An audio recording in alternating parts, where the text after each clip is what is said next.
주시면서 우리의 분위기를 더 돋궈주십니다.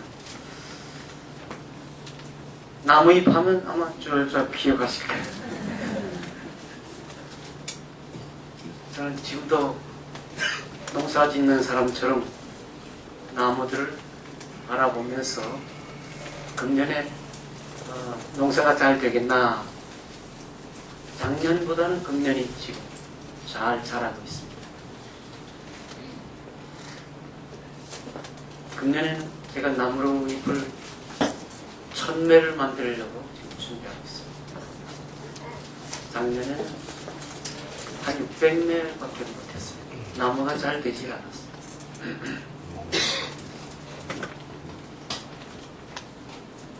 그러니까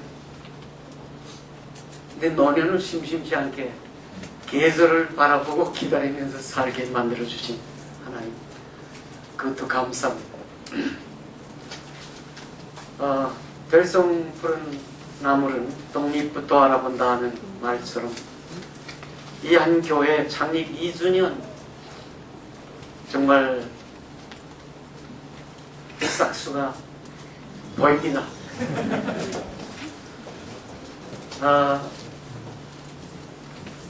이 교회 소문이 벌써 이 공동체의 가능성이 두루두루 퍼져나가고 있습니다.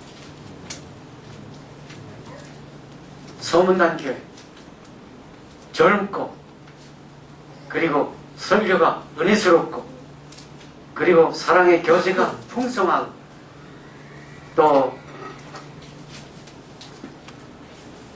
그 선교의 열정이 넘치는 교회다. 이런 교회 그렇게 쉽지 않습니다. 더군다나 차가 넘쳐서 프로그램이 많이 작성되는 교회들은 좀 골고루 갖춘다 하지만은 시작하는 교회가 이런 열정을 골고루 갖추고 있는 것은 쉬운 일이 아닙니다. 하나님께서 역사 후에 우리 인간들에게 주신 두 가지 선물이 있습니다. 하나는 우리가 몸담고 있는 가정, 하나님이 주신 선물. 이 가정이 귀한 줄 모르고 출입하지만은 소리 없을 때는 뛰쳐나가기도 하지만 이 가정이 없이는 건실한 인생의 삶을 키워나갈 수 없으며 또 일생을 보람있게 살 수가 없습니다. 전 6.25 사변 때에 북한에서 느닷없이 새벽 4시에 탈출해서 쫓겨났는데 사실은 한 3일간 강 건너 가 있다가 되돌아가면 되겠지 하고 인사도 안 하고 그 어머님은 벌써 예감을 했는지 눈물을 흘리면서 슬퍼하셨지만은 제가 인사도 제대로 못했어요. 어머니, 예수 믿는다는 어머니가 벌써 눈물 흘리면 어떡하십니까? 앞으로 무슨 일을 당하는지 알 수 없는데 그랬어야 되겠습니까? 이거 인사였어요. 그리고서 달아나왔는데 저희가 남자만 아버님, 형님 2분 또 저와 동생 하나, 남자만 5부자가 도망쳐 나왔어요. 지금도 북한에는 저희 이미 세상 떠난 건 다 종안 잊히겠지만 할머니, 어머니, 아주머니들 또 조카들, 그 고모들 저기 북한에 평양 대동강변에 그대로 둔 채 나왔는데 살아계신지 소식을 하나도 알지 못한, 참 인류 역사 위에 또 이런 것도 처음일 거예요. 세상에 바벨론 역사도 그렇지 않았어요. 생전에 그 소식 교류는 다 있었어요. 처참한 삶을 살고 있다는 것만은 틀림없습니다. 물론 그 고향에서 다 쫓겨났어요. 공산당들은 고향을 이미 고향을 파괴합니다. 연고를 다 끊어버리고 그리고 다 자기네들과의 그 감시하에 있게 합니다. 그것이 특색이니까. 이 가정을 잃어버리고 나와 보니까 참 못 깨달은 것들, 못 느꼈던 것들 많이 느꼈어요. 제가 대구에 피난 생활을 좀 했는데 어떤 날 새벽 밤에 일을 하고 뚝방길을 걸어서 아직 밝기 전에 집으로 집이 뭐 없지만은 하여튼 그 저수로 돌아오는데 그 뚝방 밑에 뭐 변변치 않은 집들이지만 집들이 불을 켜고 주무시는 집들이 있더라고요. 불을 켜고 식구들이 줄줄이 누워서 주무시는데 제가 그 뚝방길에 가다가 발길을 멈추고 한참 내려다보면서 행복하다.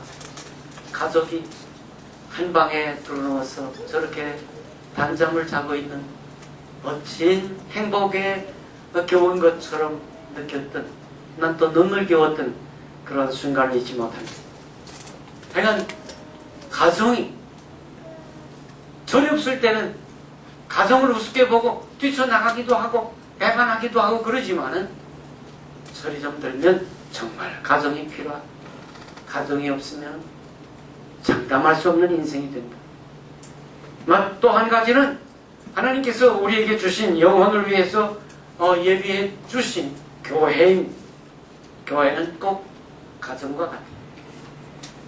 하나님께서 이 교회를 통해서 우리에게 귀한 선물들을 주시고 또 우리의 성장 과정을 윤택해 마련해 주신다. 그래서 장로교회 창시자 칼빈 선생은 이렇게 말했습니다. 하나님을 아버지라고 고백하는 자에게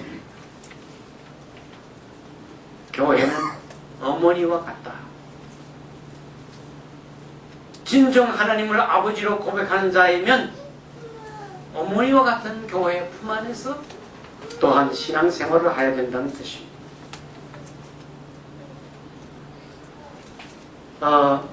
저는 어렸을 때 축복된 가정 울타리에서 자랐습니다.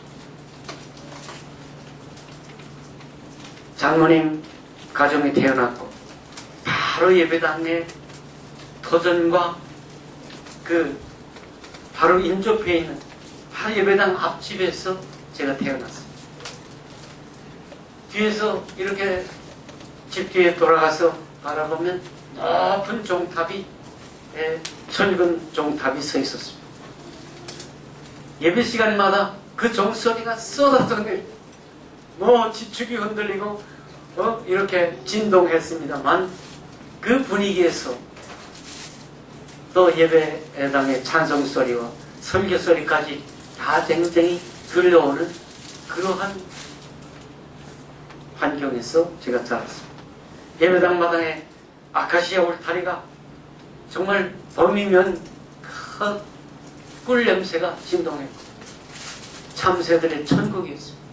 그 마당에서 뛰어놀았습니다. 주일날이면 흰옷 입은 무리들이 우리 마당을 통해서 예배당 안으로 많이 참 줄기어 들어가는 것을 보면서 살았습니다. 이따금 우리 집에 찾아오시는 목사님 참 귀빈이었습니다. 우리 어머님이 무슨 일이 아무리 바빠도 신발 거꾸로 신고 달려나가는 정말 반겨해주는 목사님. 목사님만 오시면 어떻게 그렇게 갑작스러운데도 우리 어머님이 만면의 희색이 넘쳤고 목사님을 대접하느라고 모든 정성을 갖췄습니다. 대접이라야 계란 삶고 무슨 과일 몇 가지 넣고 과자 조각 넣고 그런 거지만은 그때는 그 희귀해. 우리들이 어려서 흔히 날마다 먹을 수 없는 거예요.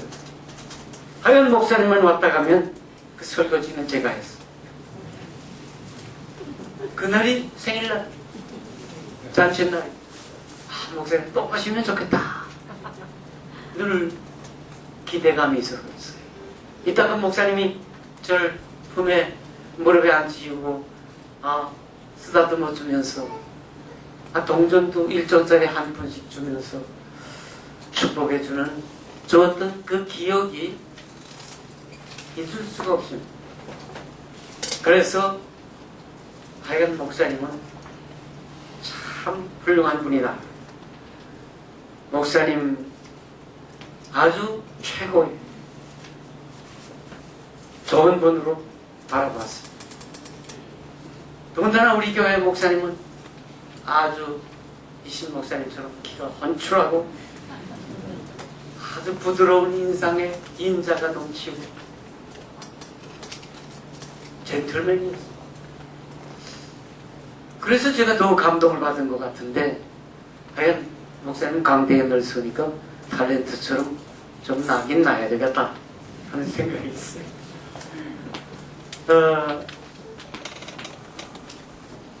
그때부터 제 가슴 속에 뭐 아는 것도 없고 범위도 적지만은 목사님이 최고다 하는 인상으로 꽉 박혀 있습니다.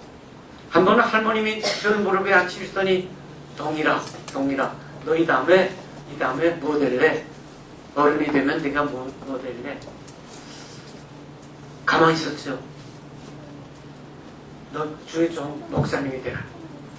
그때 제가 마음속으로 옳지, 내가 그러고 싶었는데 아멘은 못했지만 하여튼 화답을 했으니까 그게 아멘 아니겠어요? 그때 제가 8살이 될까 말까 그 좀 더 잃는 때였던 것 같은데, 하여튼 그때부터 제가 목사님이 되겠다 작정을 했어요.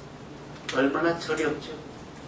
그저 대접 잘 받고 훌륭해 보인다고 단순한 생각을 가지고 목사님이 되겠다고 결심을 한 겁니다.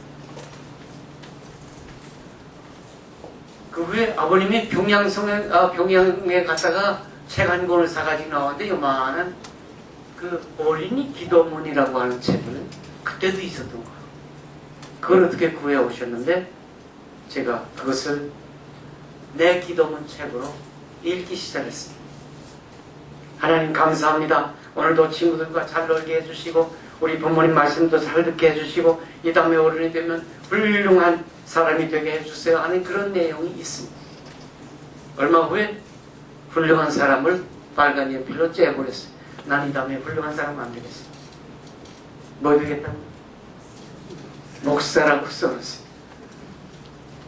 훌륭한 사람보다는 난 목사가 되겠다 하고 그 내 결심을 고백을 써놓는데 그것이 내 기도문이 됐어요. 소리없는 기도. 무슨 소명의식이 있어서 목사가 뭔 줄 알고 그렇게 기도했지만 주님은 철없는 자의 기도도 듣고 계시더라. 철없는 가슴 속에도 성령께서 역사하셨더라. 지금 말할 수 있습니다. 왜냐하면 8살 그 전부터 기도하기 시작한 결심이 그 목사가 된 것은 30세가 지나서 목사가 됐는데 그때까지 한 번도 그 기도 제목이 흔들리지 않았어요. 목사가 얼마나 힘들고 또 어려운 직업이라는 것을 점점 알게 됐어요. 우리 목사님이 감옥에 유치장에 끌려가서 수감되어 있어요. 어떤 날 일본 순사들이 와서 붉은 모자 띠를 두른 붉은 모자를 쓰고 긴 칼을 차고 자전거를 타고 우리 동네 안으로 들어와서 교회당 사택으로 들어와서 교적부를 다 갖다가 검사하고 교인이 몇 명, 세 사람 등록이 누군가 다 조사해가 살벌합니다. 그래도 예수 믿는 건 정말 사람의 어떤 단순한 생각만으로는 못 믿습니다. 어떤 날 일본 경찰과 공무원들이 나와서 한 말을 가지고서 종탑을 두드려 보십니다. 그리고 영접기로 종탑을 끊어낸 그 큰 종탑이 예배당 마당에 자빠졌어요. 다 토막토막 잘라서 주럭으로 실어갔습니다. 쇠붙이는 전쟁 때라 다 쇠붙이는 수고하던 때에 이 까닭에 종탑을 끊어갑니다. 집집마다 숟가락까지 다 세가지고 나머지는 다 거두어가던 그 시절이었어요.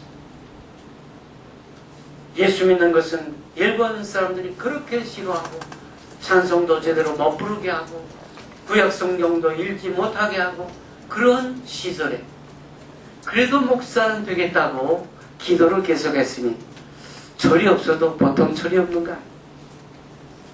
목사의 가정생활이 얼마나 가난하고 먹을 것도 없어서 죽을 끓여서 먹는 아이들이 오늘도 죽이야 하면서 문턱에서 울고 있는 그러한 광경을 다 보았습니다.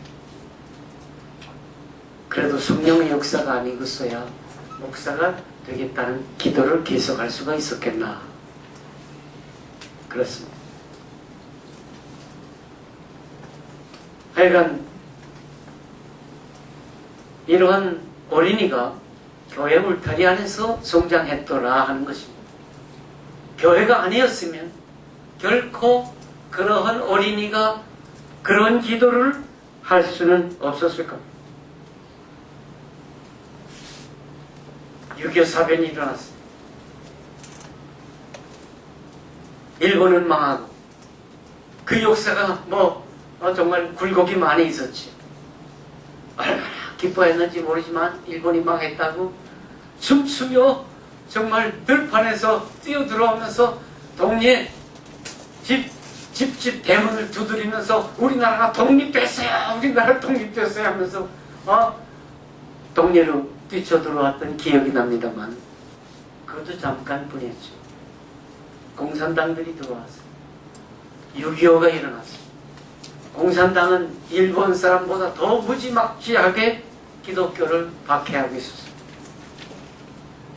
감시를 받았습니다. 불이익을 당했습니다. 실종됩니다. 끌려가면 어디로 갔는지 몰라요. 무슨 감방 메토실에 들어간다고 그런 거 알 수가 없습니다. 그러므로 정말 무서운 그러한 살벌한 가운데서 공산치하에서 그래도 그 기도가 끊어지지 않았더라. 한 번도 나 이제는 예수 그만 믿어야 되겠어? 이렇게 아무래도 힘들 것 같아? 그런 생각이 한 번도 제 머리에 스치질 않았어요. 그 사람의 결심으로만 가능하지 않을 것이라고 하는 걸 알 수 있습니다. 자, 6.25 사변이 일어났는데 이제 곧 그냥 남쪽에 미군을 앞세운 그 막강한 군인들이 통일전선으로 밀려 올라올 줄 알았는데 점점 남쪽으로 밀려 내려가는데 참 죽을 맛이지. 그때부터 숨어서 다니기 시작했고 숨었다가 잡혀서 그 다음에 인민군으로 7월 21일 6월 25일 전쟁이 일어났는데 7월 22일 낙동강 전선에서 한참 지금 격전을 할 때에 끌려 나왔어요. 일주일 동안 훈련을 받고 인해 전술로 낙동강 전선으로 밀려 내려가고 있었습니다. 그때 저는 인민군복을 입고 그 틈에서 끼워서 행렬에 끼어 있었지만 공중에서 공수비 비행기가 떴다 하면 공산당들이 더 무서워요. 우리는 희망을 가지지만 비행기 떴다 하면 공산당들은 죽을 맛입니다. 그때 숨는 와중에 30명 병사들을 집합해가지고 도망병을 제가 인솔했습니다. 30명 인민군 30명을 도망병으로 인솔해서 1개월 동안 제가 그 1소대를 인솔하면서 참 우여곡절이 많았죠. 그 인솔자의 그 더욱이 도망병 위장하고 도망하는 병사들의 인솔자가 된다는 것, 그 지도자의 책임감과 그 의지와 결단이 어떠한 것임을 잘 경험하게 했어요. 저는 계속 기도하면서 인솔합니다. 우리의 길을 우리의 순간마다 보호하시고 인도해달라고 하는 이 기도 속에 이 일소대는 똘똘 뭉쳐서 한 사람도 이견이 없어. 그래서 지도자의 말 한마디에 전부 행동이 일치됐습니다. 정말 물론 사상적으로 한 것만은 아니에요. 살겠다. 앞으로 가면 죽고 뒤로 물러가면 그래도 피할 길이 있다 해서 하는 거긴 하지만 하나님께서 그때 저로 하여금 훈련을 받게 인도하여 주셨던 것을 기억합니다. 38선에서 멋지게 걸렸습니다. 인민군에게 보위됐습니다. 다음에 야간 숲속 오솔길로 숨을 죽이고 가다가 갑자기 숲속에서 나와서 우리 둘러싸고 그 경비 사령관 건물 앞으로 가서 저 무릎 꿇고 앉았습니다. 인솔자는 나오라. 거기에 두무상사가 총을 딱 가슴에 대고 오늘 이 악질 분자들, 도피 분자들 총살이다. 이 새끼들 오늘 마지막이다 하면서 눈이 새빨겠어. 그때 인솔자 된 제가 한번 30명 달빛에 그 얼굴을 비춰보니까 완전히 사색이 됐어. 다 이제 끝났구나. 여기까지 온 것으로 끝났구나. 죽었구나 하는 그런 분위기였어요. 그때 제가 딱 총뿌리 앞으로 다가서면서 동물에 통하니까 동무 말 조심하세요.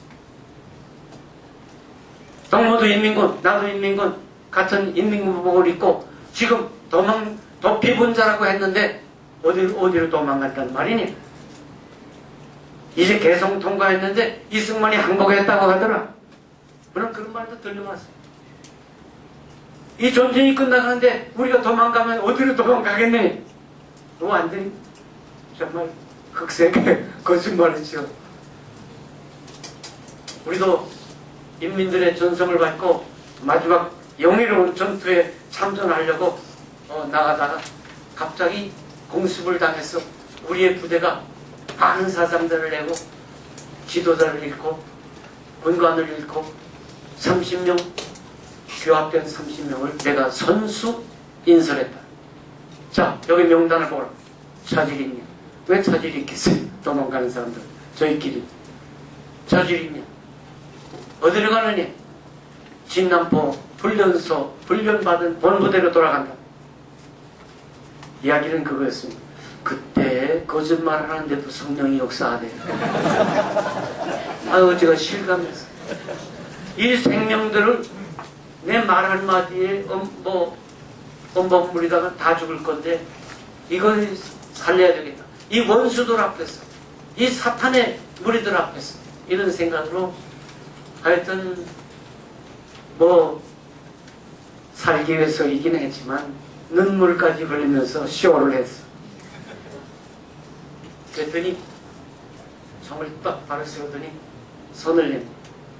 동무 참 고생 많았어. 본부대로 돌아가면 열렬한 환영을 받을 겁니다.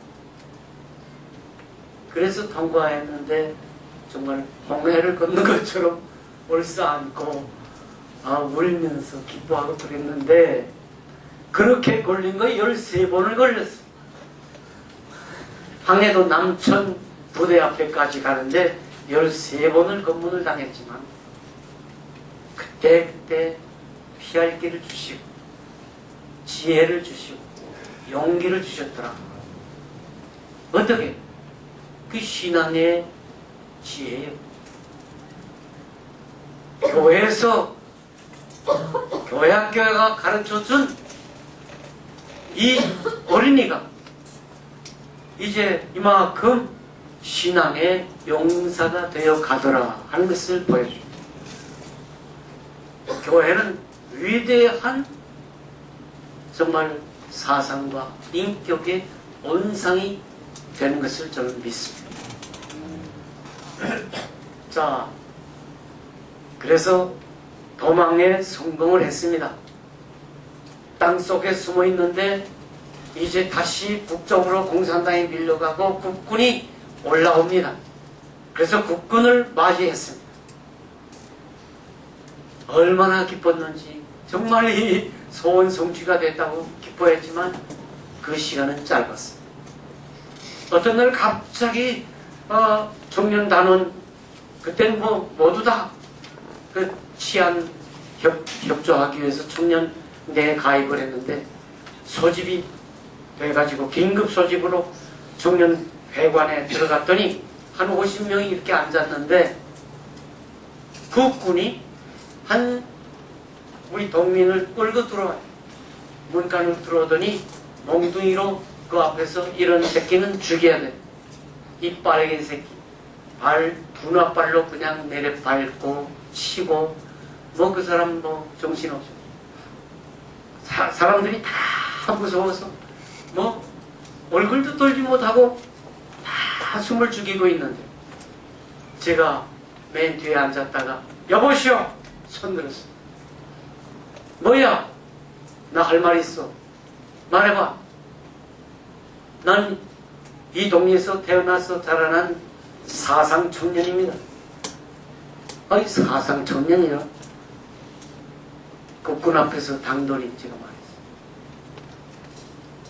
내가 사상 청년인 것은 이 대원들이 다 알고 있습니다. 외종 때 공산치하에 단 한순간도 흔들려 본 적이 없습니다. 그들의 선전에 제가 현혹돼 본 적이 없습니다.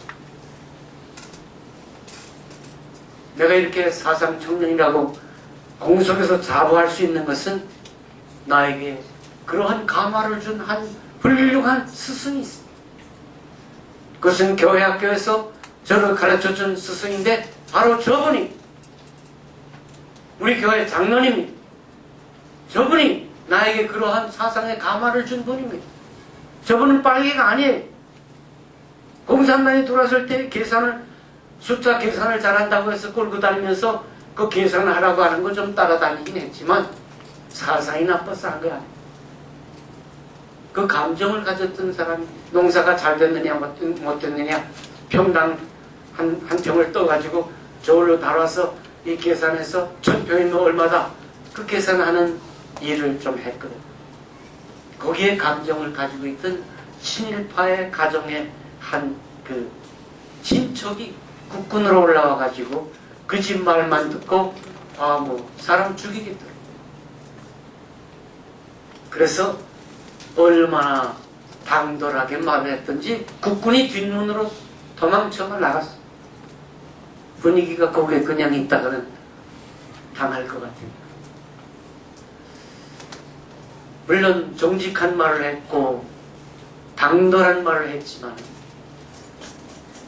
이것은 교회 학교가 키워준 감화력에서 열매가 맺혀진 행동이다. 그렇게 저는 지금도 믿고 있습니다. 교회는 원상과 같아요. 이 교회가 정말 우리의 신앙을 키울 뿐만 아니라 사상과 철학과 인생관을 다 키워주는 거예요.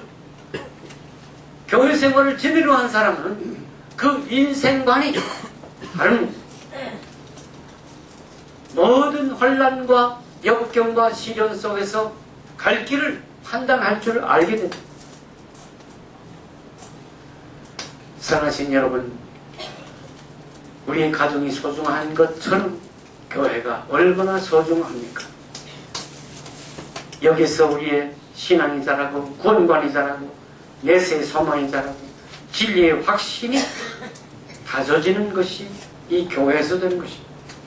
너는 배우고 확실한 일을 구하라. 내가 네게서 배운 것을 알며 또 내가 어려서부터 성경을 알았나니 이는 내 속에 거짓이 없는 믿음이 먼저 내 외도모로 있어 어머니 윤희계 속에 있었더니 네 속에도 있는 줄을 확신하노라.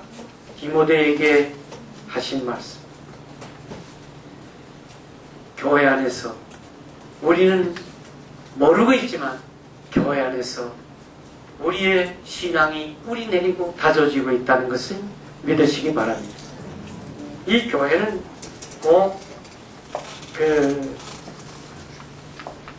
집과 같은데 정말 디모데 전서 3장에 보니까 이 집은 살아계신 하나님의 집이 진리의 기둥과 터이니라. 이 집은 하나님의 집이요. 하나님의 하우스가 아닌 하나님의 홈이라. 가족들이 함께 거처하는 공동체, 집이라. 집이라는 것은 우리가 다 알지만 자유가 있는 것이. 집은 편안한 안식처입니다. 집은 무서운 것이 아닙니다. 그 집이 무섭다면 문제가 있는 가정입니다. 집은 편안합니다. 안심이 됩니다. 그래서 피곤하다가도 종일 갈등 속에 살다가도 집에 들어가면 푸근해집니다. 집에서는 무슨 정장을 할 필요도 없어요. 넥타이 맬 필요도 없죠. 파자마 입고도 자유롭습니다. 집에서 말 실수했다고 꼬치꼬치 따지고 경찰서로 가자고 그러는 사람 없습니다. 집에서는 자유가 있는 것입니다. 교회는 꼭 집과 같이 돼.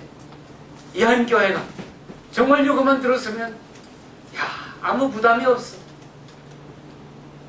긴장감이 없어.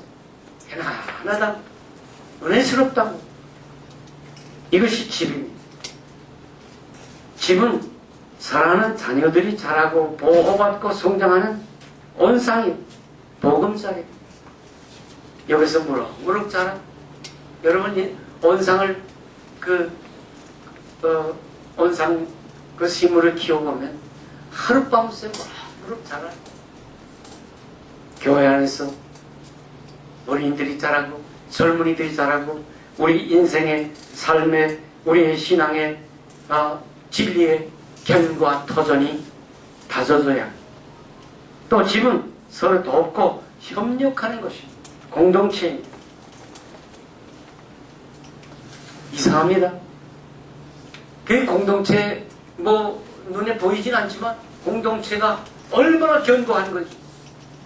우리 집에 3남매를 키우는데 집에서는 태권도 한다고 발길질하고 울기도 하고 싸우고 그러는데 그놈들이 그 원수가 돼서 싸우는 게 아니에요. 밖에 나가서는 다 형제가 껴안고 그리고 얼마나 사이가 좋은지. 형이 아우를 보호하고 아우가 또 형을 존경하고 그렇대요. 이것이 가정입니다. 열 손가락이 길고 짧고 하지만은 이 열 손가락이 다 불필요한 게 하나도 없어요. 그와 같이 이 교회라는 공동체가 협력하는 공동체. 그래서 딱 주먹을 쥐면 힘이 있습니다. 두려운 것이 없습니다. 북한에서 교회가 외정 때 핍박을 받고 또 공산지혜가 돼서 핍박을 받기 시작하는데 한 번은 공산당들이 교회에 몰려와가지고 추록을 가지고 나와서 교회 안에서 구두발로 그때 우리 다 바닥에 앉아서 예배드리던데 제20회가 공산당들하고 말하자면 말씨름을 하기 위해서 제20회가 둘러앉았고 그런 와중에 마지막 결론은 목사님, 저희 아버님이 장로였습니다. 장로님 대표로 목사 가자. 결국은 경찰서로 끌려가는 추록에 실렸는데 온 교회가 달려나 추록을 둘러싸는 거야. 매달리고 우리 다 같이 잡아고 우리 다 죽겠다. 그때 그 간부 한 사람이 제게 와서 아버님 이제 끌려가면 다시 못 나온다. 그러니까 아들로서 마지막 권유를 해서 그 타협하게 잘 좀 순응하도록 하라. 나한테도 와서 유혹하라. 아니요. 아버지가 넉넉히 자신으로 판단한 것이니까 내가 이래라 저래라 할 수 없는 것이다. 그래서 잡혀갔던 기억이 있습니다. 이 공동체가 얼마나 힘이 있는지. 또 하나는 집은 식구들의 혈연들이 엉켜있는 것입니다. 피는 물보다 진하다고. 그리스도의 보혈로 속죄함받은 이 공동체가 정말 피부치들입니다. 피부치. 피부치는 속일 수가 없어요. 죽어도 피부치. 마지막으로 이렇게 가정이 온화하고 참 안식처라고 했지만 그래도 교회라고 하는 데는 질서가 있고 예절이 있고 전통이 있어야. 막 가는 집안은 쌍놈의 집은 뭐 그 걸격이 없다고 보겠지만 여러분 멸치도 뼈가 있다는 말이죠. 그래서 문어 다리하고 사돈 안 맺겠다고. 우린 뼈대가 있는 집안이야. 그 말처럼 교회 안에도 다 부드럽고 인자하고 온화한 것 같지만 뼈대가 있어. 신앙 고백에 뼈대가 있습니다. 전통의 그 복음에 단단한 질서가 있습니다. 그래서 이 교회는 힘 있는 공동체가 되고 있습니다. 오늘 이한교회 참 하나님께 감사합니다. 이렇게 하나님의 부르심받은 참 아름다운 믿음의 권석들이 예배가족이 되어서 주일에 나와서 함께 예배를 드리는 이 교회가 복음적인 교회가 되고 이 교회가 신령한 영성의 교회가 되고 이 교회가 통일성이 있는 정말 십자가의 부활의 신앙 고백을 이구동성으로 하는 교회가 되고 또 이 교회는 누구나 와서 참여하는 보편적인 교회. 여기서 뭐 넘나짐이 없습니다. 여러분 목욕탕에 가면 별자리든지 뭐 쫄병이든지 다 같아. 거기서 의식되는 사람 있어요? 목욕탕에 목욕하는 목적이니까 그 안에서 분위기에 누구나 다 따라야 하는 겁니다. 마찬가지로 이 교회라는 공동체 안에서 구속함을 받은 우리들, 은혜 받은 우리들이 하나님께 영광 드리고 감사하며 헌신하는 우리들이 다 하나의 예배가족이 하나님의 구원받은 자녀라고 하는 것을 기억하면서 이제 두 돌 됐지만 한 해 한 해 일취월장하는 이한교회가 되시기를 바랍니다. 여러분 말씀을 그칩니다. 이 교회는 내 교회가 되시기 바랍니다. 다 같이 내 교회. 내가 봉사하고 내가 헌신하고 내가 참 눈물로 섬기는 교회. 그렇지만 나 혼자서 독주하는 교회가 아닙니다. 우리의 교회, 모두의 교회, 함께하는 교회, 공동체 의식 속에서 나아가는 교회가 되시기 바랍니다. 다 같이 우리 교회. 그렇지만 거기서 멈춰져서는 이 교회는 어디까지나 그리스도의 교회. 내가 이 반석 위에 내 교회를 세우니 주님께서 내 교회라. 이것이 바로 주님의 교회라는 말입니다. 다 같이 주님의 교회. 내 주의 나라와 주 계신 성전과 피 흘려 사신 교회를 늘 사랑합니다. 기도하십시오.